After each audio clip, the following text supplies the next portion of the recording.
तो अब ये है कि सोहेल ज़रार जो कि बहुत ज़्यादा उन्होंने वक्त गुजारते हैं, अल्लाह ताला इनको ज़िंदा सलामत रखे, बड़े बज़्म को लेके साथ चलते हैं महफिल को।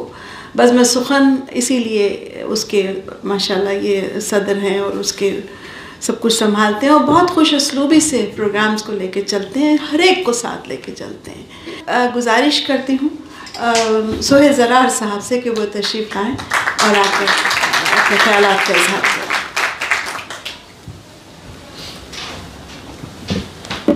बहुत बहुत शुक्रिया दुर्दाना साहिबा, डॉक्टर साहब आपका शुक्रिया, हाई कमीशन की पूरी टीम का शुक्रिया कि आज अमजद भाई के तवस्सुस से मुझे भी ये स्टेज मिला। मैं अमजद भाई के बारे में इतना कहूँगा कि हिसाब उम्र का इतना सा गोशवारा है, तुम्हें निकाल के देखा तो सब खसारा है।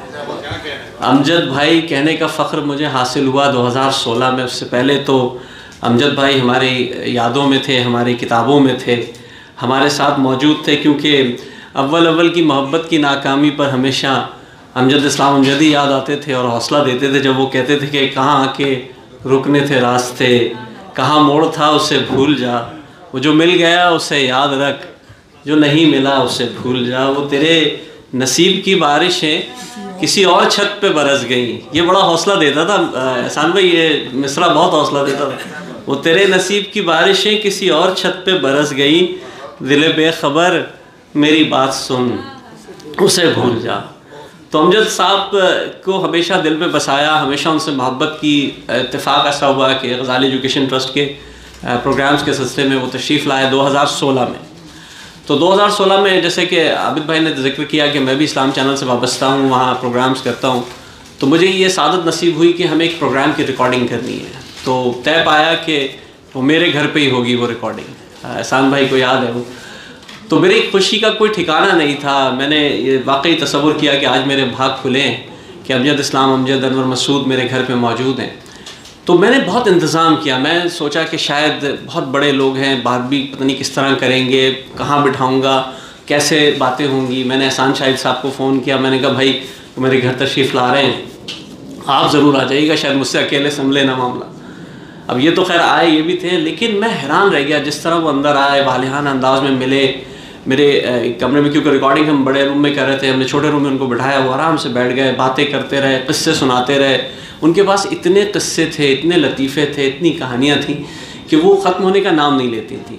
फिर वो मेरे मोहल्ले में कुछ लोग थे जो चाहते थे कि अगर अमजद साहब आए उनसे मुलाकात की जाए। जिस तरह वो उनसे मिले, जिस तरह उन्होंने ऑटोग्राफ दिया, और उसके बाद पहली दफ़ा मुझे याद है कि उन्होंने मुझसे कहा कि यार मैं एक मुशायरे में जा रहा हूँ, चलो तुम भी चलो। तो अमजद साहब के साथ जाना, मुशायरा पढ़ना, उस गाड़ी में बैठना, तो हमारे लिए तो ख्वाब था, और वो ख्वाब उस वक्त पूरा हो रहा था। तो हम ये दुआ कर रहे थे कि यार ये बंदा अभी तो इतना अच्छी तरीके से मिल रहा है, पता नहीं कैसा होगा।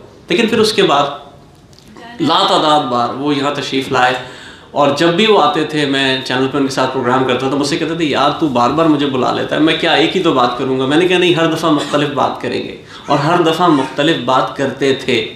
मतलब मैं अभी वो लिख के लाया था, जैसे दुर्दाना ने कहा कि वो सब लिखा हुआ फेल हो गया, जो बातें याद आ रही हैं कि हम उनका जब तारुफ़ कराते थे कि सितारा इम्तियाज़, तमगा बराए उसने कारकर्दगी, तुर्की के बेहतरीन फ़ाज़िल, इनको सकाफ़ती एज़ाज़ मिला है नजीब फ़ाज़िल का, 12 PTV अवार्ड याफ्ता हैं, और फ़ख्र पाकिस्तान है, फ़ख्र उर्दू है।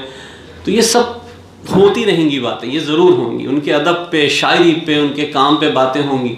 लेकिन वो जो एक इंसान थे, जो वो यारों के यार थे, दोस्तों के दोस्त थे, वो क्वालिटी मैंने उनसे पाई। यानी कि वो मुझे मिले, अभी पिछली दफ़ा की बात है, ये हमारे सारे दोस्त यहाँ बैठे हैं, साजिद खान साहब, आदिल राशिद, इनका और हमारा तो ऐसा होता था कि बस अमजद साहब को हम इधर से उधर खींच रहे होते थे, हम साथ होते थे। फिर हमारा ठिकाना इनका अलखैमा रेस्टोरेंट बन जाता था, और हम वहीं बैठ कर पूरी शामें हमने उनके साथ मनाई हैं, बातें की हैं और गुफ्तगू की है।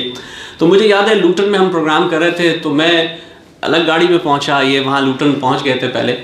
तो ये गाड़ी से उतरने के लिए इस कदर बेचैन थे, जैसे उन्होंने मुझे देखा कि जैसे कोई पता नहीं कोई पुराना दोस्त, कोई साथी कोई मिल गया। और वो जिस तरह वो बाहर आए, तो मेरे लिए तो बहुत एजाज़ की बात थी कि Amjad Islam Amjad, the great Amjad Islam Amjad, drama Waris, जिसने सारी दुनिया को, मतलब अगर हमें कहीं पाकिस्तान का तारुफ कराना हो तो हम सिर्फ वारिस ड्रामा पेश कर सकते हैं। हम बता सकते हैं कि ये है पाकिस्तान का राइटर और ये है अमजद इस्लाम अमजद, और वो हमसे इस तरह मिल रहे हैं। तो मैंने उनके साथ बहुत असफार किए, बहुत हम इधर से उधर घूमे, हम पिछले दिनों जब वो तशरीफ़ लाए, 2019 की बात है गालिबन, तो हम मैडम तुसाड्स गए। वहाँ वो जिस तरह मुख्तलिफ जगहों पे बैठ के वो तस्वीरें मेरी फरमाइश पे खिंचवाते रहे। मैंने कहा अमजद भाई ज़रा फ़लाँ की गर्दन में हाथ डाल दीजिए। कहने लगा यार तुम मरवाओगे। मैंने कहा नहीं कुछ नहीं, आप अमजद भाई खिंचवाएं ना तस्वीरें।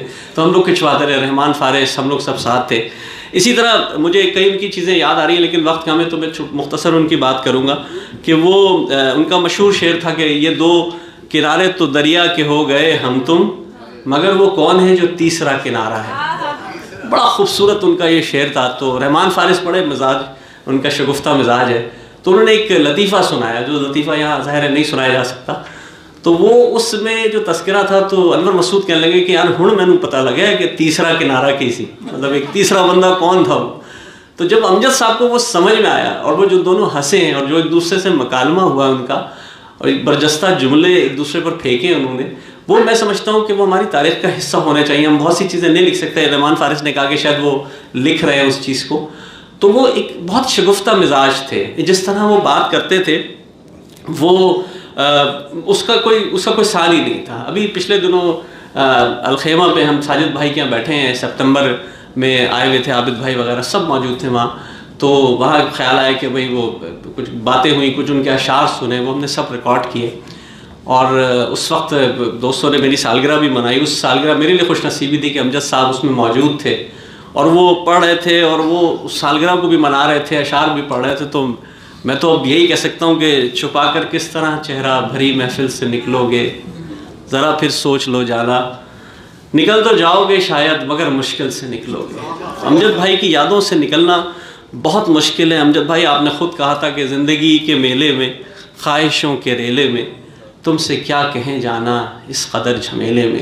लेकिन अमजद भाई आपसे मैं कहना चाहूँगा, वो नज़्म जो इससे पहले भी कई जगह पढ़ी गई, लेकिन अगर कभी मेरी याद आए तो चांद रातों की नर्म दिलगीर रोशनी में किसी सितारे को देख लेना। अगर वो नखले फलक से उड़कर तुम्हारे कदमों में आ गिरे तो ये जान लेना वो इस्तारा था मेरे दिल का। अमजद भाई आपने ये बहुत बड़े आदमी थे, आप बहुत बड़े शायर थे, बहुत बड़े अदीब थे, लेकिन मैं समझता हूँ कि यहाँ आपसे एक छोटी सी गलती हो गई। अगर जो है यहाँ इजाफी है, ये मुमकिन ही किस तरह है कि हम आपके ड्रामे देखें, आपकी गज़लें सुने, आपकी नज़में पढ़ें, आपके बारे में गुफ्तगू करें और आपकी याद ना है। ये मुमकिन ही किस तरह है कि आपके साथ गुजरे हुए सफ़र वो याद करें, मैं, साजिद भाई, ज़िया भाई, सारे लोग यहाँ बैठे हैं, इतने लोग हम, और फिर आपकी याद ना है। ये कैसे मुमकिन है अमजद भाई? हम आपको नहीं भुला सकते। बल्कि आपके दोस्त अनवर मसूद ने कहा था कि खाक में ढूंढते हैं सोना लोग, हमने सोना सुपुर्द खाक किया।